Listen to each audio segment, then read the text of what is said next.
Meu nome é Marcos Paulo e hoje eu vou apresentar sobre o círculo de Mohr, uma ferramenta fundamental na análise de tensões em materiais. Esse conceito foi desenvolvido por Otto Mohr, um engenheiro civil e mecânico alemão nascido em 1835. O círculo de Mohr é amplamente utilizado na engenharia para entender e visualizar as tensões principais e tensões de deslizamento em diferentes planos.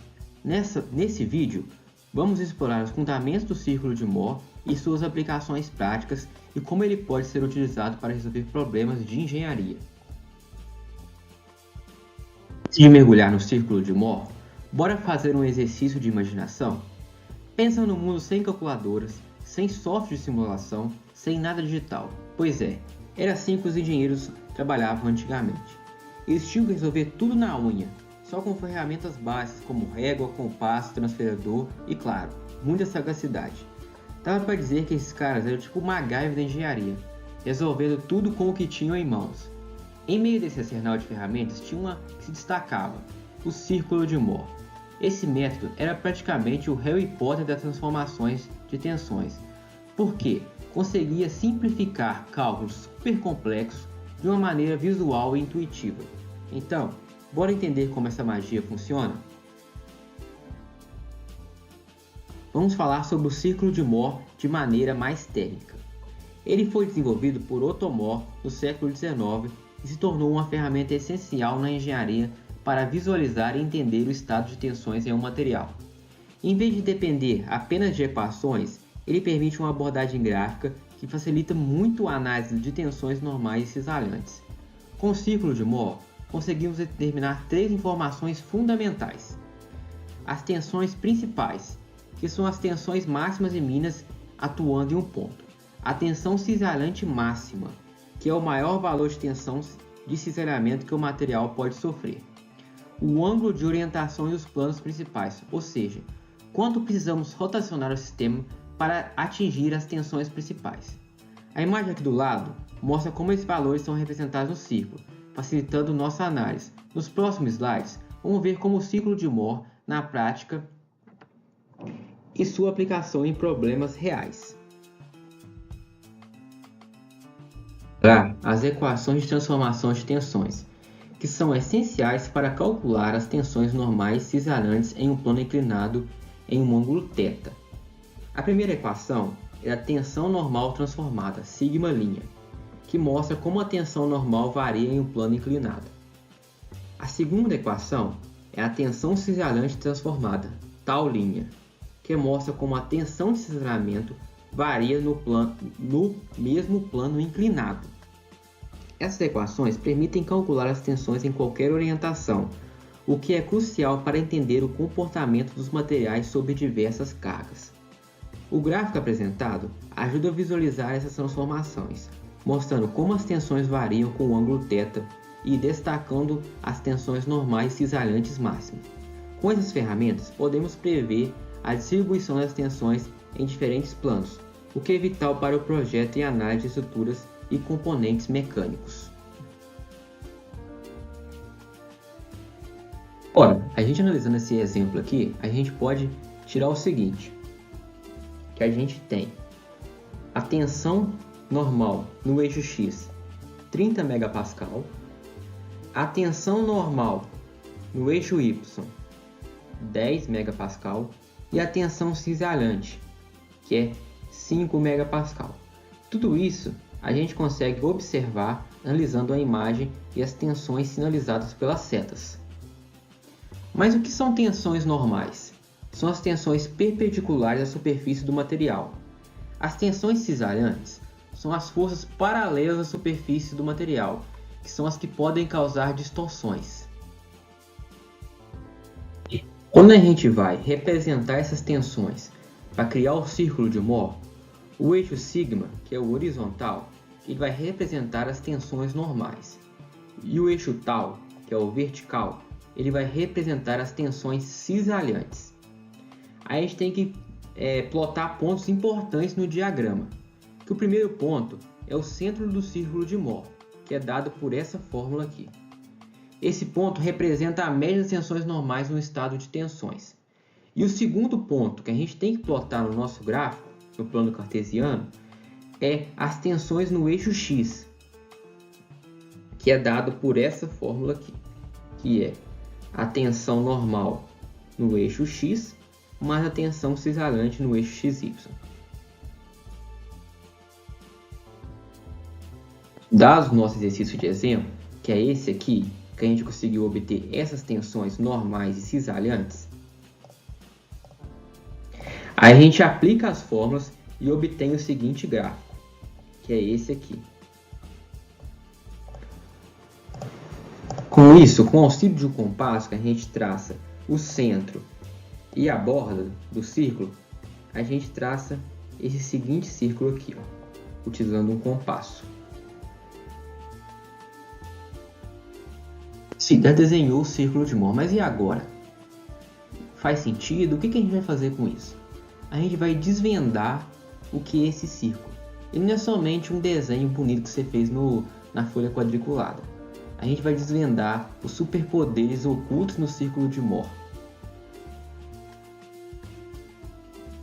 Viu que a reta que a gente desenhou representa a tensão normal no eixo X e a tensão de cisalhamento no eixo XY, que é essa reta aqui.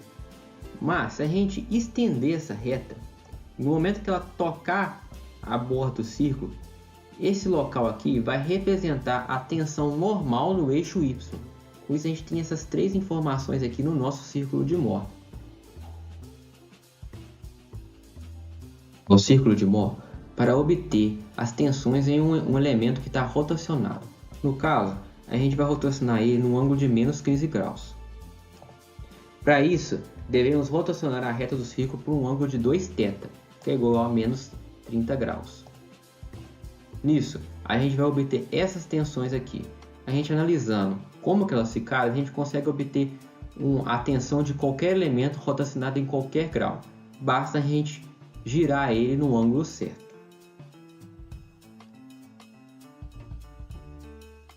Importante para a gente. Quando a gente rotaciona o estado das tensões no sentido horário, o círculo de Mohr ocorre no sentido anti-horário e vice-versa. E quando a gente rotaciona o círculo de Mohr, como que a gente obtém as tensões?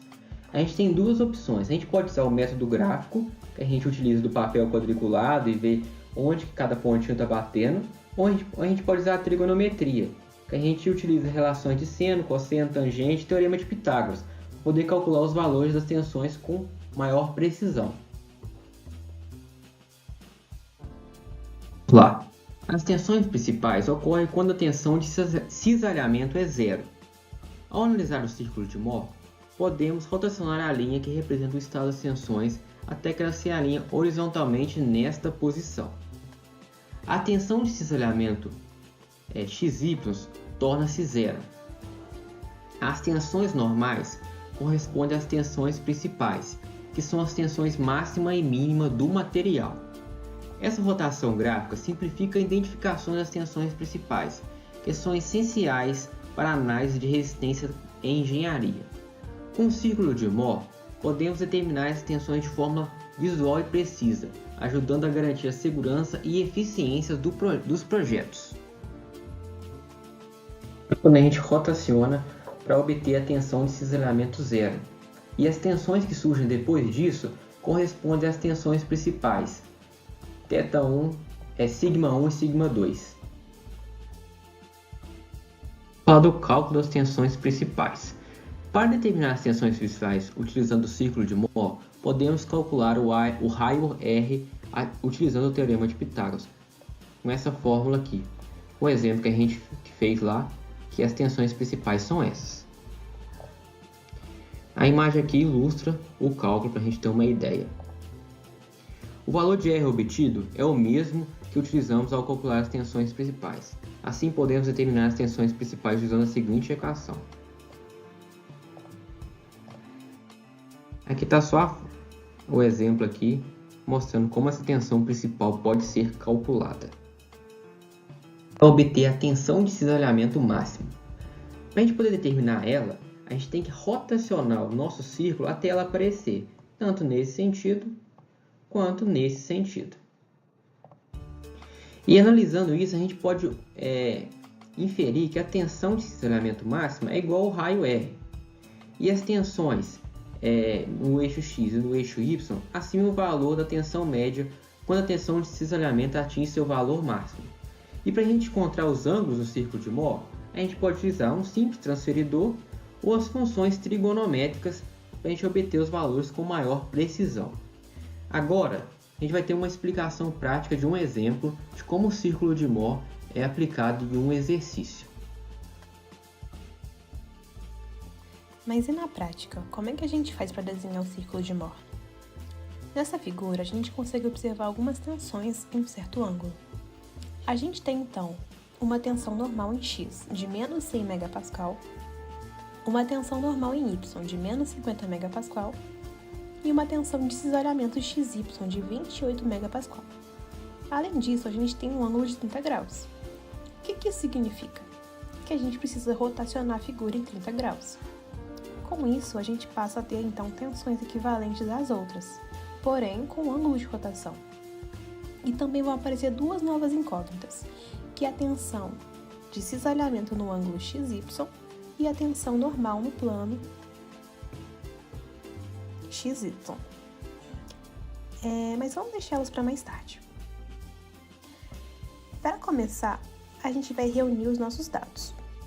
A gente tem uma tensão normal em X de menos 100 MPa, uma tensão normal em Y de menos 50 MPa e uma tensão de cisalhamento de 28 MPa. O nosso segundo passo vai ser encontrar a tensão média.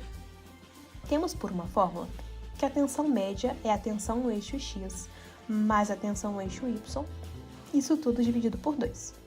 Então vamos ter menos 150 sobre 2. Chegamos a menos 75 MPa.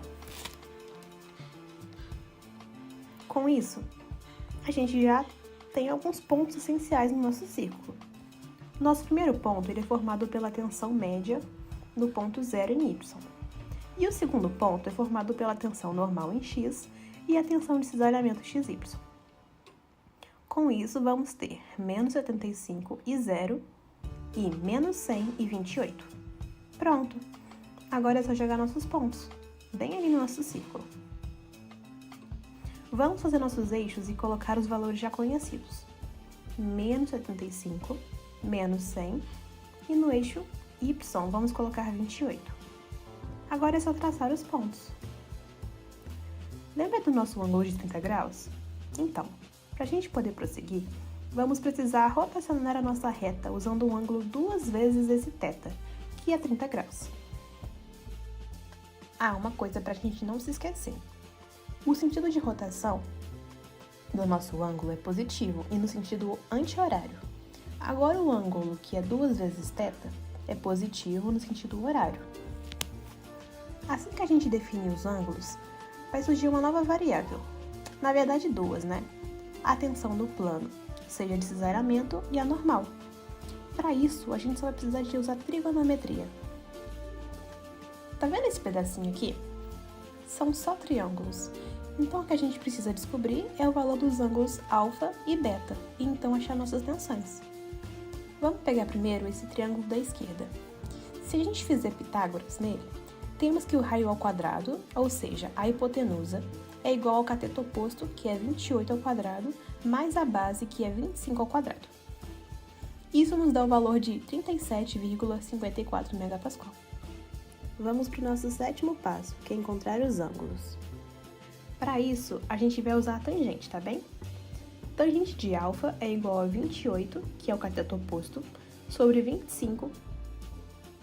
Isso vai nos dar 1,12 radianos. E convertendo para graus, vamos ter 48,24 graus. E agora, para poder calcular o beta, é só somar. Alfa mais beta mais 60, nós temos que é igual a 180. Isolando beta, temos 180 menos 60 menos alfa. 180 menos 60 é 120. Então, 120 menos 48,24 é igual a 71,76 graus. Com esses valores, podemos então encontrar a nossa tensão no plano. Temos que, seno de beta é igual à tensão de cisalhamento no plano sobre o raio. Isolando a tensão no plano, temos que a tensão no plano é igual ao raio vezes o seno de beta. Isso nos dá 37,54 vezes o seno de 71,76. Então, nossa tensão de cisalhamento no plano é de 35,7 megapascal. Tá faltando só a tensão normal agora. Então, para conseguir calcular agora a tensão normal no plano, vamos usar a relação de cosseno. Aqui, nossas bases do triângulo, temos 25 e do outro ladinho temos 75 menos a tensão normal no plano. Temos então que cosseno beta é igual a 75 menos a tensão normal sobre o raio. Isolando 75 menos a tensão é igual ao raio vezes o cosseno de beta. Isso é 37,54 vezes o cosseno de 71,76 graus. Chegamos ao resultado de 63,3 megapascal.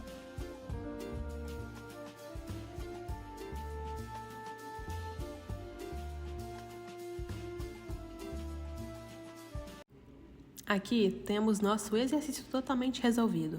Ao observar nosso círculo, vemos nossa tensão média, que é o centro do nosso círculo. Temos também nossa tensão normal máxima, a tensão de cisalhamento, nosso ângulo de rotação e nossas tensões, tanto normal quanto a de cisalhamento no plano. Obrigada!